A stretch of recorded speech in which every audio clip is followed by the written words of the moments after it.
సరే వెళ్ళి పాపను లేపుకొని వద్దాం.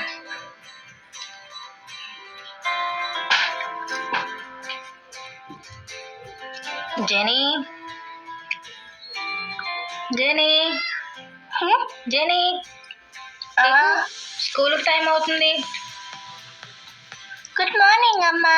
Good morning. పిల్లు తొందరగా బయలుదేరు. అబ్బా పొద్దున్నే లేగలేకపోతున్నాను. ఏంటో పిల్ల లేపినంత వరకు లేవదు. అమ్మో కూర ఏదో పెట్టినట్టు. అమ్మో కూర మాడిపోయింది.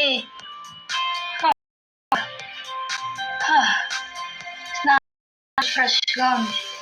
వాచ్ తీయడం మర్చిపోయింది. ఇక్కడ దాచేద్దాం. ఫోన్ ఏదైనా చూసుకుంది. ఏం వాడతాం. నేను రెడీ అయిపోయాను. అమ్మా అమ్మా అమ్మ ఎక్కడ ఉన్నావా? అమ్మ ఎక్కడ ఉంది? నేను కిచెన్లో ఉన్నాను. సరే కిచెన్కి వెళ్దాం. అమ్మా చెప్పు. చేడా సరే రా వేస్తాను. వెళ్ళు టిఫిన్ చేయు.